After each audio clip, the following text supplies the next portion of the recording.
Hello साथियों, स्वागत है आप सभी का हमारे इस यूट्यूब चैनल पर। इस वीडियो में हम लोग बात करने वाले हैं क्लास 10th का मॉडल प्रश्न पत्र सेट 1 का, जो कि आपका सामाजिक विज्ञान का। तो आप लोगों के लिए बहुत ही इंपॉर्टेंट हो जाएगा फाइनल एग्जाम के लिए। तो आप लोग शुरू से लेकर अंत तक जो है वीडियो में बने रहेंगे, ठीक है। और एक एक क्वेश्चन को आप लोग बेहतरीन तरीके से देखेंगे। सबसे पहला क्वेश्चन यहाँ पर कहता है कि फ्रांस की क्रांति कब हुई थी, ठीक है। तो फ्रांस का क्रांति जो हुआ था वो आपका कब हुआ था, वो 1789 को हुआ था, ठीक है। 1789 ईस्वी को आपका जो है फ्रांस का क्रांति हुआ था।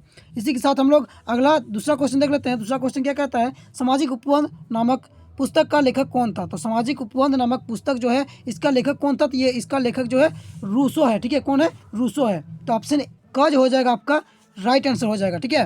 ऑप्शन क आपका राइट आंसर हो जाएगा। अगला तीसरा क्वेश्चन यहाँ पर दे रखा है, कहता है यंग इटली सोसाइटी की स्थापना किसने की थी। तो यंग इटली सोसाइटी का स्थापना जो क्या था वो किसने किया था, तो वो आपका क्या था, मैथ्सनी ने। किसने किसने किया था, मैथ्सनी ने। ऑप्शन ख जो हो जाएगा आपका राइट आंसर हो जाएगा, ठीक है। ऑप्शन ख राइट हो जाएगा। चलिए इसी के साथ हम लोग अगला चौथा क्वेश्चन देख लेते हैं। चौथा क्वेश्चन क्या कहता है, इटली का एकीकरण कब हुआ, ठीक है। इटली का एकीकरण जो है ये कब हुआ था। तो इटली का एकीकरण आपका 1881 ईस्वी को हुआ था। ऑप्शन घ जो हो जाएगा आपका राइट आंसर हो जाएगा, ठीक है। चलिए इसी के साथ हम लोग अगला पांचवा क्वेश्चन देख लेते हैं। पांचवा क्वेश्चन क्या कहता है, कहता है शुष्क संघ जलवायु की स्थापना किस की पहल पर की गई। तो किसकी पहल पर की गई थी, तो ये जो किया गया था वो परसा के पहल पर की गई थी। किसका, परसा का, ठीक है। ऑप्शन क जो हो जाएगा आपका राइट हो जाएगा, ठीक है। ऑप्शन क आपका राइट हो जाएगा।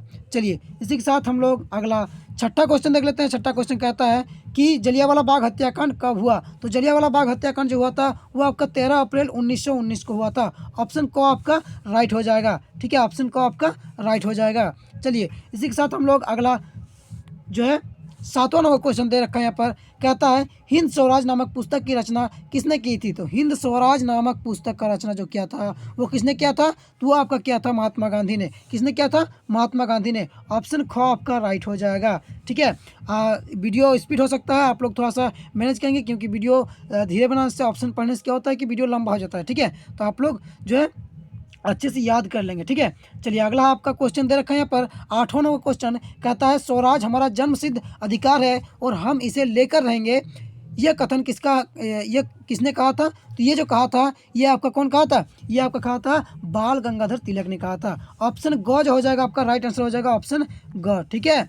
चलिए अगला क्वेश्चन यहाँ पर दे रखा है, कहता है ब्रिटिश सरकार ने केसर ए हिंद की उपाधि से किसे सम्मानित किया था। तो किसे सम्मानित किया था, रविंद्रनाथ टैगोर को सम्मानित किया था। ऑप्शन ग जो हो जाएगा ये राइट हो जाएगा 9th क्वेश्चन का, ठीक है। चलिए अगला क्वेश्चन यहाँ पर दे रखा है, सीमांत गांधी किसे कहा जाता है। सीमांत गांधी जो है ये किसे कहा जाता है, तो अब्दुल गफार खान को कहा जाता है। इसका भी ऑप्शन ग जो हो जाएगा राइट आंसर हो जाएगा, ठीक है। अगला क्वेश्चन यहाँ पर दे रखा है, उत्पत्ति के आधार पर संसाधन कितने प्रकार के होते हैं। उत्पत्ति के आधार पर संसाधन 2 प्रकार के होते हैं। कौन कौन से होते हैं, जैव और अजैव संसाधन होते हैं। ऑप्शन को आपका राइट हो जाएगा, ऑप्शन को जो है आपका राइट आंसर हो जाएगा। चलिए अभी तक आप वीडियो को लाइक नहीं किए तो लाइक कर दीजिएगा, क्योंकि लाइक करने से क्या होता है कि मोटिवेशन मिलता है, ठीक है।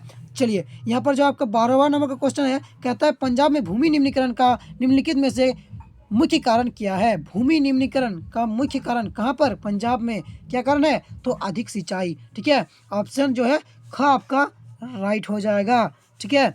चलिए अगला आपका 13 नंबर का क्वेश्चन देख लेते हैं। 13 नंबर का क्वेश्चन कहता है प्रथम पृथ्वी सम्मेलन का आयोजन किस वर्ष किया गया। तो प्रथम पृथ्वी सम्मेलन का आयोजन जो है ये आपका 1992 को किया गया था, ठीक है। 1992 को किया गया था। ऑप्शन का आपका राइट हो जाएगा, ठीक है। चलिए अगला हम लोग क्वेश्चन देख लेते हैं। अगला आपका 14 नंबर का क्वेश्चन कहता है किस राज्य में काली मृदा मुख्य रूप से नहीं पाई जाती है। मुख्य रूप से क्या है, नहीं पाई जाती है। तो आपका राजस्थान में नहीं पाई जाती है, ठीक है, मुख्य रूप से। और आपका महाराष्ट्र में भी पाई जाती है, गुजरात में भी पाई जाती है, मध्य प्रदेश में भी पाई जाती है। आपको पूछा जाए कि किस राज्य में काली मृदा मुख्य रूप से पाई जाती है, तो गुजरात में पाई जाती है, महाराष्ट्र में पाई जाती है, मध्य प्रदेश में पाई जाती है, ठीक है। आप लोग तीनों को याद कर लेंगे। चलिए अगला आपका 15 नंबर क्वेश्चन कहता है इनमें से कौन सी टिप्पणी प्राकृतिक वनस्पति और प्राणी जात से के ह्रास का सही कारण जो है नहीं है। तो कौन नहीं है, कृषि प्रसार नहीं है, ठीक है। यहाँ पर देखिए आपका ऑप्शन जो है ख में दिया है बृहत स्तरीय विकास परियोजना, तो इससे भी जो होगा आपका वनस्पति जात और प्राणी जात में क्या होगा, ह्रास होगा। ठीक है, विकास होगा तो क्या होगा कि बहुत सारे पेड़ पौधे कटेंगे, इसके कारण से क्या होगा कि वनस्पति जात का जो है विनाश हो जाएगा, उसमें रहने वाले पशु पक्षी क्या होगा वहाँ से भाग जाएंगे, इसके कारण से क्या होगा उसका जो ह्रास हो जाएगा। ठीक है, अगला आपका पशुचारण और ईंधन लकड़ी एकत्रित करना, इससे भी क्या होगा कि पशुचारण चलेगा तो उसके कारण से भी जो है वहाँ पर जो वनस्पति है वो ह्रास होगा। इसके बाद तीव्र औद्योगिक और शहरीकरण, इसके कारण से भी क्या होगा कि आपका जो है ह्रास होगा, तीव्र औद्योगिक होगा। ठीक है, फैक्ट्रीज लगेंगे तो उसके कारण भी क्या होगा बहुत से वनस्पति जो है आपका बर्बाद हो जाएंगे, खत्म हो जाएगा, ह्रास हो जाएगा। ठीक है, तो आप लोग जो है इस क्वेश्चन का आंसर क्या हो जाएगा, कृषि प्रसार। कृषि प्रसार जो है आपका जो है वनस्पति जात और प्राणी जात के ह्रास का कारण नहीं है।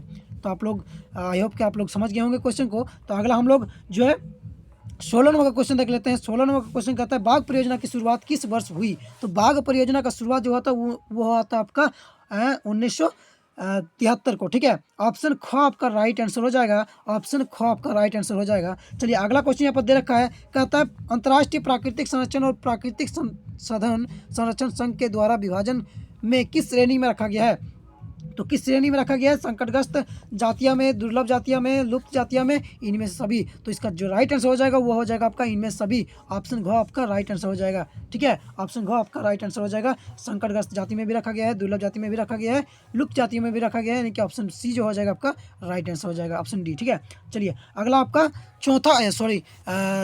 18 नंबर का क्वेश्चन कहता है कि 14वीं शताब्दी में किसने दिल्ली में सिटी फोर्ट क्षेत्र में जल की सप्लाई के लिए हौज खास का निर्माण करवाया। तो किसने किया था, तो ये जो करवाया था वो आपका कौन कराया था। तो देखिए यहाँ पर जो ऑप्शन दिया गया है ये आपका ऑप्शन में एको में सही उत्तर नहीं है, यानी कि आपका जो यहाँ पर जो सही उत्तर होगा वो आपका होगा खिलजी। ठीक है, यहाँ पर हम काट के हम खिलजी लिख दे रहे हैं, खिलजी। खिलजी आपका राइट आंसर हो जाएगा। आप लोग याद रखेंगे कि 14वीं शताब्दी में किसने दिल्ली में सिटी फोर्ट क्षेत्र में जल की सप्लाई के लिए हौज खास का निर्माण करवाया था, तो खिलजी ने करवाया था, आप लोग याद रखेंगे। चलिए अगला आपका क्वेश्चन दे रखें यहाँ पर 19 नंबर का कहता है निम्नलिखित में से कौन सा कर्तव्य उद्देश्य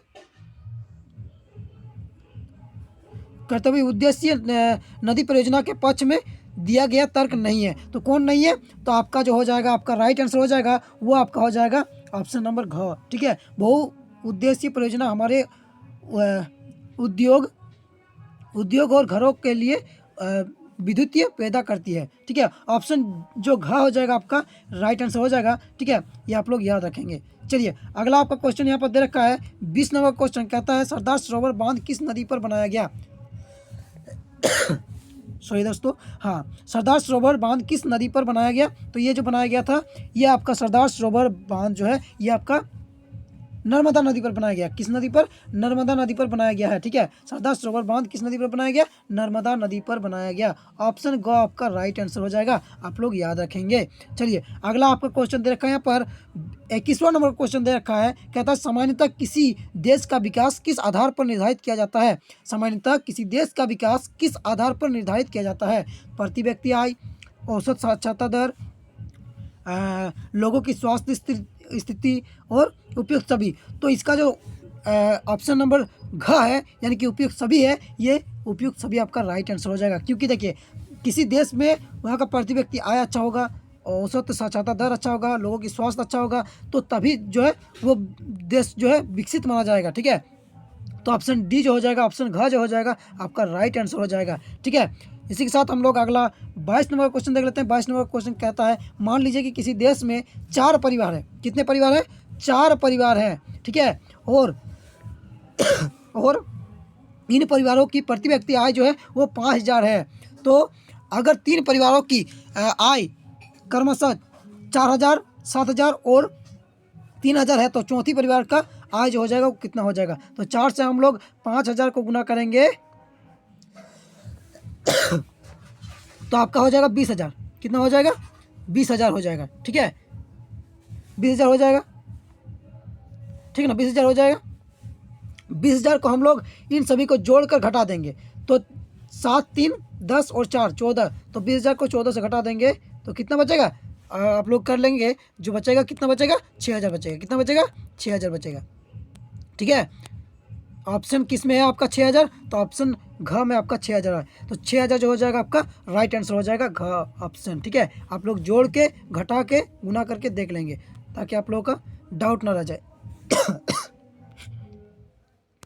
सॉरी। हाँ, आपका अगला 23वां नंबर का क्वेश्चन है, मानव विकास रिपोर्ट देशों की तुलना किस आधार पर करती है। तो किस आधार पर करती है, तो वो आपका किया जाता है किस पर, स्वास्थ्य पर, शिक्षा पर, प्रति व्यक्ति आय पर। ठीक है, इन सभी पर, उपयुक्त सभी जो हो जाएगा आपका राइट आंसर हो जाएगा ऑप्शन घ नंबर। ठीक है, चलिए अगला क्वेश्चन आपका अगला आपका 24वां नंबर क्वेश्चन है, कहता है एक वर्ष में पैदा हुई प्रति 1000 जीवित बच्चों में एक वर्ष की आयु से पहले मर जाने वाले बच्चों की संख्या क्या कहलाती है। तो क्या कहलाती है, शिशु मृत्यु दर कहलाती है। क्या कहलाती है, शिशु मृत्यु दर कहलाती है दोस्तों। ठीक है, आप लोग याद रखेंगे।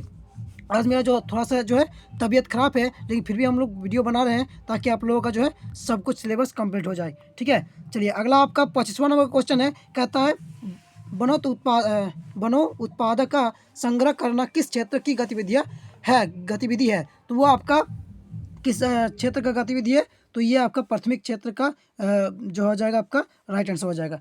आपका आप जानते हैं कि जो क्रियाएं होती है, 3 प्रकार की क्रिया होती है, प्राथमिक, द्वितीय और तृतीय। ठीक है, तो प्राथमिक क्रिया में आपका कृषि हो जाएगा, खनन हो जाएगा। ठीक है, पशुचारण, ये सभी जो है प्राथमिक क्रिया के अंतर्गत आता है। इसी के साथ आपका वनोत्पादक भी आ जाएगा। ठीक है, प्राथमिक क्रिया में। इसी के साथ दूसरा आपका जो है वो आपका फैक्ट्रीज में जो चीज़ बनता है। ठीक है, जैसे हो गया मान लीजिए गन्ना की हम खेती किए और गन्ना को जाके फैक्ट्री में हम चीनी बनाया। ठीक है, तो वो आपका द्वितीय क्रिया में आ जाएगा। और वो चीनी को जब हम ट्रांसफ़र करेंगे किसी देश में बेचेंगे, तो कहीं बेचेंगे, तो वो जो हो जाएगा आपका तृतीय क्रिया में आ जाएगा। ठीक है, तो इसी प्रकार आप लोग तीनों चीज़ को समझ गए होंगे। ठीक है, तीनों चीज़ को, प्रथम, द्वितीय, तृतीय, तीनों क्रियाएं, इन तीनों क्रियाओं को हम लोग आर्थिक क्रियाएं बोलते हैं। ठीक है, चलिए अगला आपका 26वां नंबर का क्वेश्चन दे रखा है यहाँ पर, कहता है वे क्षेत्र जो सरकार द्वारा पंजीकृत होते हैं और उन्हें सरकारी नियमों और विनियमों का अनुपालन करना होता है, कहलाता है। तो क्या कहलाता है, तो वो जो आपका कहलाता है, वो आपका कहलाता है, क्या कहलाता है,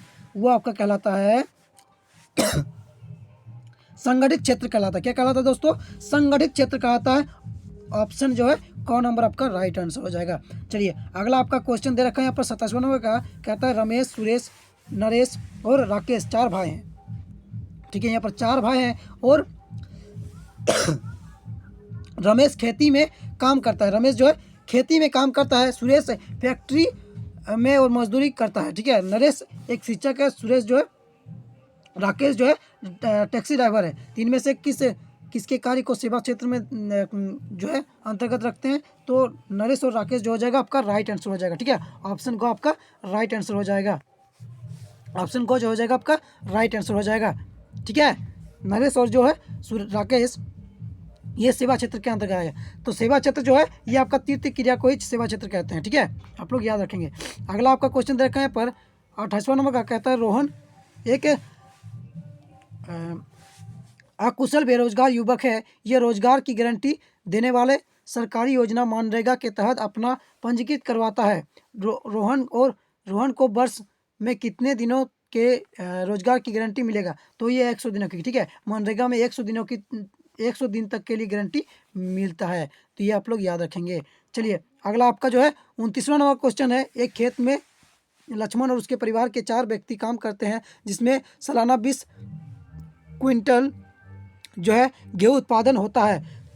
लक्ष्मण के चचेरे भाई करण ने एक वर्ष तक लक्ष्मण और उसके परिवार के साथ मिलकर कार्य किया, परंतु उस वर्ष कुल उत्पादन में कोई वृद्धि नहीं हुई। करण की परिस्थिति को किस श्रेणी में रखा जाएगा, तो करण की जो परिस्थिति है ये कुछ जो है कार्य को क्या हुआ कि यहाँ पर वृद्धि होते हुए नहीं दिखा। ठीक है, तो इस प्रकार के जो कार्य किया उसने जो वृद्धि नहीं हुआ, तो इसको हम लोग मौसमी बेरोजगारी के श्रेणी में रखते हैं। ठीक है, मौसमी बेरोजगारी की श्रेणी में रखते हैं। अगला आपका यहाँ पर 30 नंबर का क्वेश्चन दे रखा है, जो कि आपका लास्ट क्वेश्चन हम यहाँ पर आप लोगों को बताएंगे। ठीक है, क्या कहता है कि अर्थव्यवस्था में प्रत्येक क्षेत्र के अंतिम उत्पादन की ही गणना क्यों की जाती है, तो ये आपका की जाती है दोहरी गणना की समस्या को से बचने के लिए, ठीक है, दोहरी गणना की समस्या को बचने के लिए। तो ये था आपका आप जो है वेरी वेरी इंपॉर्टेंट क्वेश्चन, जो कि आपका फाइनल एग्जाम क्लास 10th का फाइनल एग्जाम में आपका बहुत सारे काम आएंगे। तो आप लोग इसको याद रखेंगे, ठीक है। ये MCQ टाइप का 30 क्वेश्चन था। और वीडियो अच्छा लगा तो लाइक कर दीजिएगा, और अभी तक हमारे चैनल को सब्सक्राइब नहीं किए हैं तो सब्सक्राइब कर लीजिएगा। मिलते हैं अगले वीडियो में, तब तक के लिए बाय।